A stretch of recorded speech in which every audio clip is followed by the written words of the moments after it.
नमस्कार दोस्तों, मैं अंशुल जैन, आप सभी का अंशुल जैन ऑनलाइन क्लासेस में एक बार फिर से स्वागत करता हूं। आज हम सभी छत्तीसगढ़ का आर्थिक सर्वेक्षण 2019-20 में अध्याय नंबर 4 मूल्य एवं सार्वजनिक वितरण प्रणाली के बारे में जानकारी हासिल करेंगे। ये हमारा वीडियो नंबर 5 है। इसके पहले 4 वीडियो आ चुके हैं। जिसने भी अभी तक वो वीडियो नहीं देखा है, कृपया वो वीडियो भी देख लें ताकि आपको आगे किसी भी प्रकार की दिक्कत ना हो।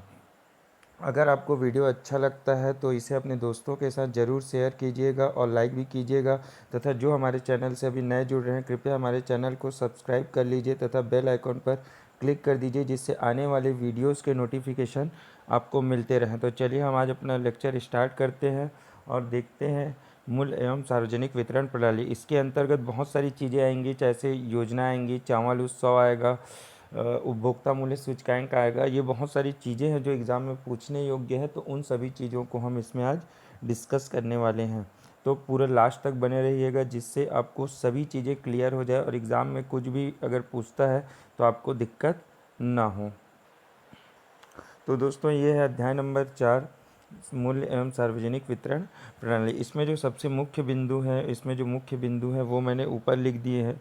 तो मुख्य बिंदु में जो सबसे पहला है कि वर्तमान में 65,183 परिवारों को राशन कार्ड जारी किया जा चुका है। आपको ये याद रखना है कितने, कभी कभी ऐसा पूछ देता है कभी कभी, तो उन चीज़ों को याद रखना है कि कितने राशन कार्ड अभी तक जारी किए जा चुके हैं। 65,183 राशन कार्ड अभी तक जारी किए जा चुके हैं। इसके बाद जो सेकंड मुख्य बिंदु है उसमें है वर्ष 2019-20 में धान सामान्य एवं धान ग्रेड ए के समर्थन मूल्य क्रमशः 1815 एवं 1835 केंद्र सरकार द्वारा घोषित किया गया है। जैसा कि आप सभी जानते हैं कि यहाँ पे जो धान की खरीदी है वो 2500 रुपये में हो रही है छत्तीसगढ़ में, लेकिन जो केंद्र सरकार ने समर्थन मूल्य घोषित किया है, एग्ज़ाम में हमको वही पूछा जाएगा।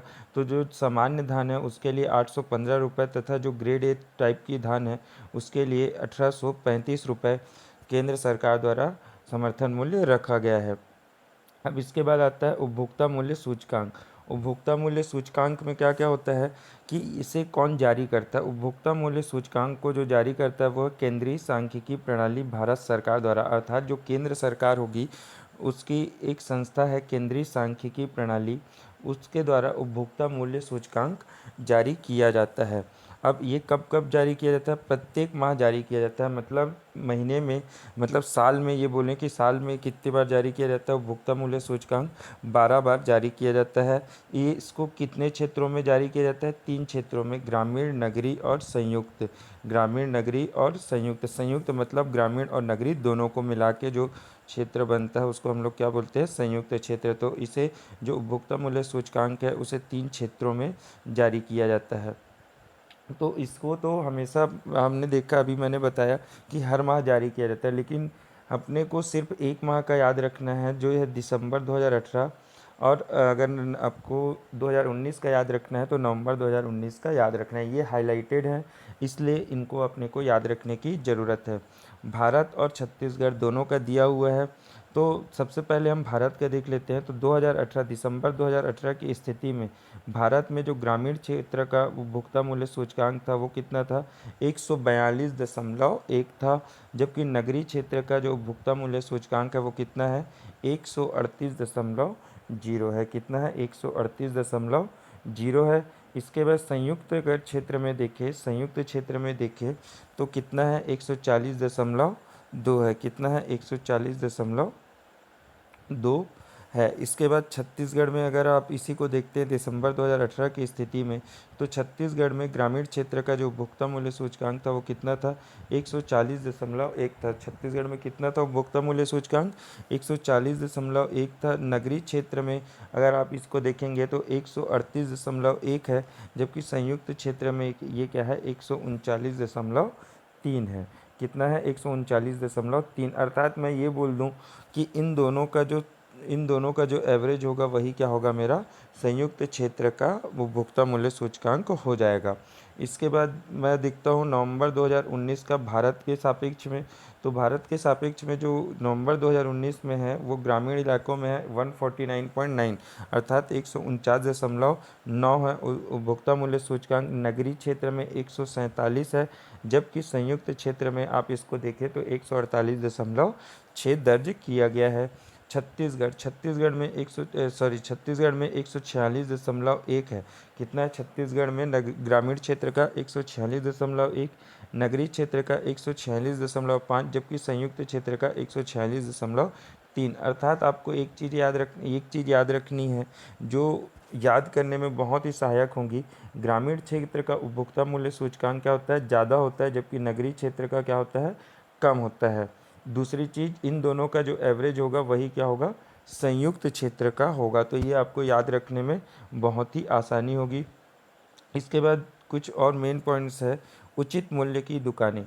उचित मूल्य की दुकानें कौन चलाता है? ये राज्य सरकार द्वारा चलाई जाती है, जिसमें आपको राशन वगैरह भी प्राप्त होता है। तो इसमें क्या क्या है, राज्य में से सार्वजनिक वितरण प्रणाली के अंतर्गत अक्टूबर 2019 की स्थिति में, एक किसके बता रहा हूँ मैं, अक्टूबर 2019 की स्थिति में कितने उचित मूल्य दुकानें हैं?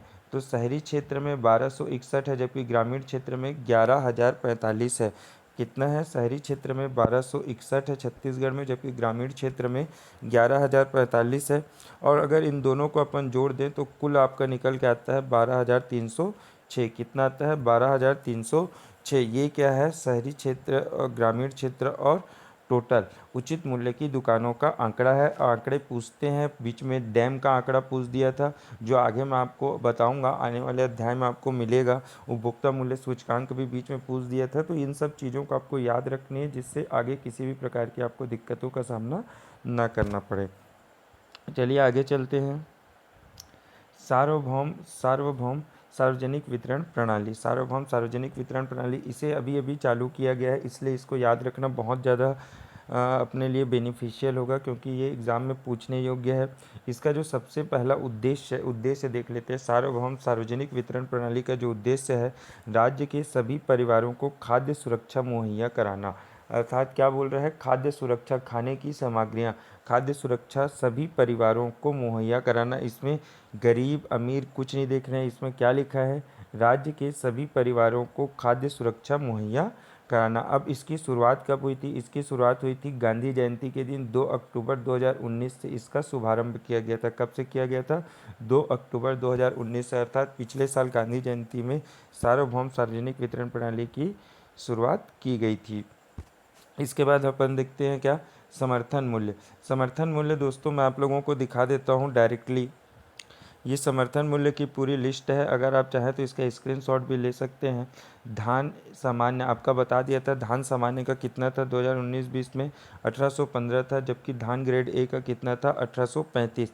इसमें बहुत सारे दिए हैं, आपको बहुत सारे याद नहीं रखने हैं। जो मेन चीज़ें हैं मैं आप लोगों को बता देता हूँ। धान सामान्य और धान ग्रेड ए तो आपको बता दिया। इसके बाद आपको याद रखना है बाजरा। बाजरा को जो समर्थन मूल्य है वो कितना है? बाजरा का समर्थन मूल्य 2,000 रुपये था, जबकि मक्का का समर्थन मूल्य जो है वो 1,700 रुपये है। मक्का का समर्थन मूल्य कितना है? 1,760 रुपये दिया गया है। इसके बाद आपको जो पूछता है वो पूछता है सोयाबीन का। तो सोयाबीन का जो समर्थन मूल्य है वो कितना है? 3710। कितना है सोयाबीन का समर्थन मूल्य? 3710 रुपये है सोयाबीन का समर्थन मूल्य। आपको इन सब चीज़ों को याद रखना है, बस इतने ही याद रख लिए। धान ग्रेड ए, धान सामान्य, बाजरा, मक्का और सोयाबीन। अगर आप ये 5 भी याद रख लेते हैं तो एग्ज़ाम में इससे बाहर के क्वेश्चन आपको नहीं पूछे जाएंगे। साथ ही आप एक काम कीजिएगा, 2018-19 का समर्थन मूल्य भी याद कर लीजिएगा। तो इससे क्या होगा, आपको एक चीज़ पूछता है कि धान के समर्थन मूल्य में कितना अंतर आया 2018-19 से, पिछले या फिर 2000 पिछले वर्ष की तुलना में कितना अंतर आया। तो आपको ये याद रखना है 1815 माइनस 1750। 1815 माइनस 1750, ये दोनों को जब आप घटा देंगे तो यही आपका क्या होगा, अंतर आपको मिल जाएगा, अर्थात 65 रुपये का अंतर आपको प्राप्त हुआ। तो आपको ऐसी चीज़ें भी याद रखनी है, तो इसीलिए आप इसका स्क्रीनशॉट ले लीजिए और इसका सभी का अंतर जिसका जिसका मैंने बताया है उसका अंतर साथ में 2018-19 का भी आपको याद रखना है, जिससे आपको किसी भी प्रकार की दिक्कत नहीं होगी। तो चलिए आगे चलते हैं और देखते हैं आगे की चीज़ें भी। अब ये जो मैंने एक पॉइंट लिखा है इसे अभी अभी जो पीएससी का एग्ज़ाम हुआ था फरवरी में, उसमें ये क्वेश्चन पूछा गया था। ठीक है, जिसने भी मेरा पिछले बार का लेक्चर देखा होगा उसने ज़रूर इस चीज़ को बनाया होगा। ठीक है, तो इसमें देखिए खरीफ वर्ष 2017-18 में धान खरीदी की समस्त व्यवस्था को कंप्यूटरीकृत किया गया था। तो अभी जो पीएससी में क्वेश्चन आया था कि धान खरीदी की जो व्यवस्था है उसको कब कंप्यूटरीकृत किया गया था, तो आपको याद रखना है कब किया गया था, 2007-8 में इसे कंप्यूटरीकृत किया गया था। हमको पता नहीं चलता, लेकिन आर्थिक सर्वेक्षण से हर बार कम से कम 15 से 18 क्वेश्चन पूछे जाते हैं। हमको लगता है कि ये कहीं और से पूछा गया, लेकिन ऐसा नहीं होता, ये आर्थिक सर्वेक्षण के ही क्वेश्चन रहते हैं। वर्तमान में 2047 धान खरीदी केंद्र कंप्यूटरीकृत है। अब अगला क्वेश्चन ये बन सकता है, अभी इस बार ये पूछा था कि कब कंप्यूटरीकृत किया गया था। अब अगला क्वेश्चन जो नेक्स्ट लेवल पे ये बन सकता है कि कितने केंद्र कंप्यूटरीकृत हैं। तो आपको याद रखना है कितने केंद्र कंप्यूटरीकृत है, 2047 केंद्र जो हैं वो कंप्यूटरीकृत किए जा चुके हैं। ठीक है, अब इसके बाद चावल उत्सव का मेन उद्देश्य क्या है, राशन सामग्री के वितरण की नियमित निगरानी के लिए। आपको पता है कि सभी परिवारों को राशन सामग्री किया जाता है, वितरण किया जाता है, तो उसकी निश्चित निगरानी के लिए चावल उत्सव मनाया जाता है। इसकी शुरुआत कब हुई थी, फरवरी 2008 से इसकी शुरुआत हुई थी। तो अभी मैंने आपको जो बताया, ठीक है, कंप्यूटरीकृत, उसके नेक्स्ट लेवल का क्वेश्चन ये भी बन सकता है कि चावल उत्सव का प्रारंभ कब से किया गया, तो चावल उत्सव का प्रारंभ किया गया फरवरी 2008 से। इसके बाद जो इसको कब कब मनाया जाता है, चावल उत्सव को कब मनाया जाता है, चावल उत्सव को जहाँ उचित मूल्य की दुकान है, कहाँ, जहाँ जहाँ पर उचित मूल्य की दुकान है और साप्ताहिक बाजार होता है, वहाँ प्रत्येक माह की 6 तारीख के बाद लगने वाले बाजार के दिन, अर्थात हर माह 6 तारीख के बाद जो पहला बाजार आएगा उस दिन इसको क्या किया जाता है, चावल उत्सव को मनाया जाता है। साथ ही साथ जब कुछ चीज़ें जैसे उचित मूल्य की दुकान जहाँ नहीं है, ठीक है, वहाँ क्या होता है, उचित मूल्य की दुकान जहाँ नहीं है या फिर जहाँ साप्ताहिक बाजार नहीं लगता, डेली लगता है, बहुत सारे शहरों में डेली लगता है, तो वहाँ के लिए आपको याद रखना है कि बाकी जगहों पर हर महीने की 7 तारीख को इसको मनाया जाता है। ठीक है, जहाँ उचित मूल्य की दुकान है और जहाँ साप्ताहिक बाजार लगता है वहाँ पर कैसे मनाया जाता है, वहाँ पर मनाया जाता है हर माह की 6 तारीख के बाद वाले पहले बाजार में, और बाकी जगहों पर 7 तारीख को इसे मनाया जाता है। इसके बाद देखते हैं कॉल सेंटर। कॉल सेंटर पारदर्शिता तथा जन भागीदारी बढ़ाने के लिए, इसका उद्देश्य क्या है, कॉल सेंटर का पारदर्शिता तथा जन भागीदारी बढ़ाने के लिए इसका उद्देश्य है। जनवरी 2008 से इसे प्रारंभ किया गया था। इसे कब प्रारंभ किया गया था, जनवरी 2008 से इसे प्रारंभ किया गया था। तो आपको ये चीज़ें भी याद रखनी है। अब इसके बाद उज्ज्वला योजना। उज्ज्वला योजना आपको याद होगा, प्रधानमंत्री उज्ज्वला योजना जो चालू किया गया था, जिसके अंतर्गत फ्री में गैस कनेक्शन दिया जा रहा था बीपीएल परिवार वालों को। तो इसमें अभी तक कुल कितने गैस कनेक्शन दिए जा चुके हैं, छत्तीसगढ़ में 29,29.06 लाख गैस कनेक्शन दिए जा चुके हैं। तो आपको ये चीज़ें याद रखनी है। आपको मैंने सभी चीज़ें क्लियर कर दी है। इसी के साथ हमारा ये लेक्चर अभी समाप्त होता है और ये अध्याय भी आपका ख़त्म हो जाता है। इसमें इतनी महत्वपूर्ण चीज़ें थी जो मैंने आपको अभी तक बता दी है। अगर आपको वीडियो अच्छा लगा हो तो कृपया अपने दोस्तों के साथ शेयर कीजिए, लाइक कीजिए और हमारे चैनल को सब्सक्राइब कीजिए, जिससे आने वाले वीडियोस की नोटिफिकेशन आपको मिलते रहेंगे। तो थैंक यू दोस्तों।